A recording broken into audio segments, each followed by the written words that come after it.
श्री शिवाय नमस्तुभ्यम दोस्तों। आज मैं आपके लिए इसी महापुराण की कथा का छठा अध्याय लेकर आ रही हूँ, जिसके अंतर्गत सी महापुराण की कथा के श्रवण की विधि दी गई है। उस विधि को दोस्तों उन लोगों को मानना बहुत ज़रूरी होता है जो लोग बृहत स्तर पे शिव महापुराण की कथा का आयोजन करते हैं। उनको ये सारे नियम मानने होते हैं। लेकिन जो नियम शिव महापुराण की कथा सुनने वाले साधकों के लिए ज़रूरी होते हैं, वो नियम आपको ज़रूर सुनने हैं। और शिव महापुराण की कथा को सुनते समय आपको किन बातों को नहीं करना है, और अगर उसे आप करते हैं तो आपको कौन सी योनि प्राप्त होगी, आपको कौन सा पाप लगेगा, ये सारा कुछ इसी अध्याय के अंतर्गत आपके लिए लेकर आई हूँ। पूरी विश्वास के साथ इसे सुनिएगा। और अगर आप इसे सुनते समय कोई गलती करते हैं तो आज ही से उस गलती को आपको बंद कर देना है, ताकि आपको शिव महापुराण की कथा का पूरा लाभ प्राप्त हो सके। तो चलिए दोस्तों, सौनक जी बोले, हे महाप्राज्ञ, हे व्यासी से, हे सूत जी, आपको नमस्कार है।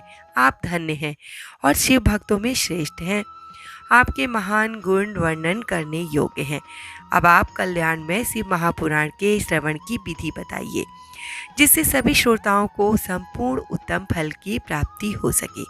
सूत जी ने कहा, हे सौनक, हे महामुनि, अब मैं आपको संपूर्ण फल की प्राप्ति के लिए शिव महापुराण की कथा की श्रवण विधि बता रहा हूँ। सर्वप्रथम किसी ज्योतिष को बुलाकर दान मान से संतुष्ट करके अपने सहयोगी लोगों के साथ बैठकर बिना किसी विघ्न बाधा के कथा की समाप्ति होने के उद्देश्य से शुभ मुहूर्त का अनुसंधान करना आवश्यक है। उसके पश्चात आपको जगह जगह संदेश भेजना होगा कि हमारे यहाँ शिव महापुराण की कथा होने वाली है, और अपने कल्याण की इच्छा रखने वाले लोग उसे सुनने के लिए अवश्य पधार सकते हैं। कुछ लोग भगवान श्री हरि की कथा से बहुत दूर पड़ गए हैं। कितने ही स्त्री शूद्र आदि इस कथा से वंचित रह जाते हैं। उन सबको भी सूचना हो जाए, ऐसा प्रबंध करना चाहिए। देश देश में जो भगवान शिव के भक्त हों तथा शिव कथा की कीर्तन और श्रवण के लिए उत्सुक हों, उन सबको आदर पूर्वक बुलवाना चाहिए, उन्हें कहला देना चाहिए। कथा भूमि को लीप कर शोधन कर लेना चाहिए, और जो भी अनुपयोगी आपके घर में सामान है उसे हटाकर एक कोने में रख दे, सुरक्षित रख दे। दोस्तों, ये जो नियम आपको बता रही हूँ, मैंने बताया कि बृहत स्तर पर जो लोग शिव महापुराण की कथा करते हैं उनके लिए है, लेकिन अब जो आपको बताने जा रही हूँ उसे आपको ध्यानपूर्वक सुनना है।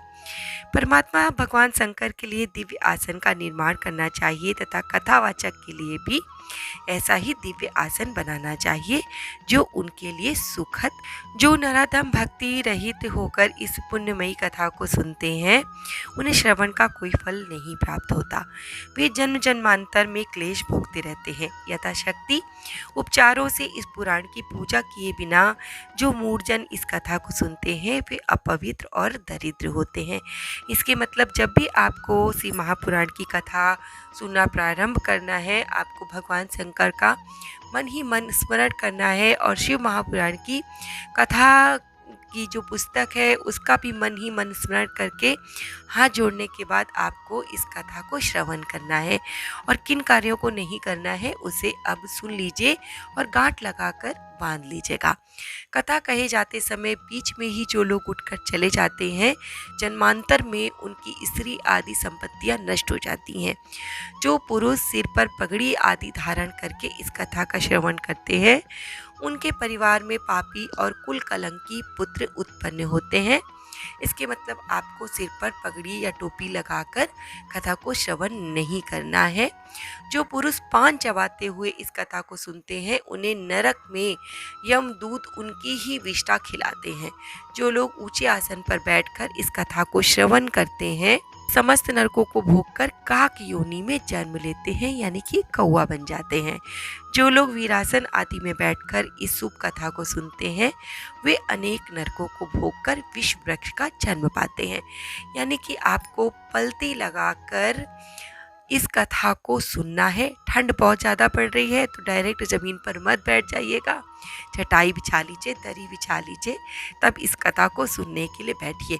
हाँ, और बीच में बिल्कुल भी उठकर मत जाइएगा, वीडियो को स्किप मत कीजिएगा, नहीं तो आपको क्या बनना पड़ेगा आगे उसे मैं सुना रही हूँ। कथा सुनने वाले पौराणिक को अच्छी प्रकार प्रणाम किए बिना जो लोग कथा सुनते हैं वे सभी नरकों को भोग कर अर्जुन वृक्ष बनते हैं। रोग युक्त न होने पर भी जो लोग लेटकर इस कथा को सुनते हैं वे सभी नरकों को भोग कर अंत में अजगर आदि योनि में जन्म लेते हैं। यानी कि अगर आप लेटकर मोबाइल पे इस कथा को सुन रहे हैं या टीवी में देख रहे हैं तो उठकर बैठ जाइए, पलती मारकर पूरी श्रद्धा के साथ इसे सुनिएगा, नहीं तो अजगर बनना पड़ेगा। वक्ता के समान ऊंचाई वाले आसन पर बैठकर जो इस कथा का श्रवण करते हैं उन्हें नरकीय भोग भोगने पड़ते हैं। जो इस पवित्र कथा तथा वक्ता की निंदा करते हैं वो 100 जन्मों तक दुख भोग कर कुत्ते का जन्म पाते हैं। कथा होते समय बीच में जो गंदी बातें बोलते हैं घोर नरक भोगने के बाद गधे का जन्म पाते हैं। जो कभी भी इस पवित्र कथा का श्रवण नहीं करते वे घोर नरक भोगने के बाद जंगली सुअर बन जाते हैं। जो दुष्ट कथा के बीच में विघ्न डालते हैं वे करोड़ों वर्षों तक नरक यातनाओं को भोग कर गाँव के सुअर का जन्म पाते हैं। इसका विचार करके शुद्ध और प्रेम पूर्ण चित्त से बुद्धिमान श्रोता को वक्ता के प्रति भक्ति भाव रखकर कथा श्रवण का प्रयत्न करना चाहिए। सबसे पहले कथा के विघ्नों का नाश करने हेतु गणेश जी का आवाहन करें। अपने नित्य कर्म को समाप्त करके आपको स्नान वगैरह करके इस कथा को श्रवण करना चाहिए। नवग्रह और सर्वतोभद्रम देवताओं का पूजन करने के बाद आपको शिव महापुराण की पुस्तक का भी पूजा अर्चना करनी चाहिए। पूजन के अंत में आपको विनम्र होकर बड़ी भक्ति के साथ दोनों हाथ जोड़कर साक्षात शिव स्वरूपिणी पुस्तक की किस प्रकार स्तुति करनी है अब उसे सुन लीजिए। श्री शिव महापुराण के रूप में आप प्रत्यक्ष सदाशिव हैं। हमने कथा सुनने के लिए आपको अंगीकार किया है, आप हम पर प्रसन्न हो। मेरा जो भी मनोवांछित हो उसे कृपापूर्वक संपन्न करें। मेरा ये कथा श्रवण निर्विघ्न रूप से सुसंपन्न हो। कर्म रूपी ग्रह से ग्रस्त शरीर वाले मुझ दीन पर आप संसार सागर से उद्धार करें। हे शंकर, मैं आपका दास हूँ। इस प्रकार साक्षात शिव स्वरूप इस पुराण की दीनतापूर्वक स्तुति करके वक्ता की पूजा प्रारंभ करनी चाहिए। दोस्तों, ये जो नियम बताए हैं इन्हें आपको ध्यान में रखना है जब भी आप शिव महापुराण की कथा को श्रवण करें। हे मुने, इस प्रकार मैंने भक्त श्रोताओं द्वारा भक्तिपूर्वक कथा श्रवण की उत्तम विधि आपको बता दी है और आपको अब क्या सुनना है उसे कहें। इति श्री स्कंदे महापुराणे शिव महापुराण महात्म्ये श्रवण विधि वर्णनम नाम 6 अध्याय समाप्तम। इस प्रकार श्री स्कंद महापुराण के अंतर्गत शिव महापुराण महात्म्य में श्रवण विधि वर्णन नामक 6वां अध्याय पूर्ण हुआ। अगला 7वां अध्याय आपके साथ कल शेयर करूंगी। मैं आपको बताऊंगी कि शिव महापुराण की कथा सुनने के समय आपको किन चीज़ों को खाना है और किन चीज़ों को नहीं खाना है। तो आपको ये कथा कैसी लगी, पसंद आई हो तो आगे शेयर कर दीजिएगा।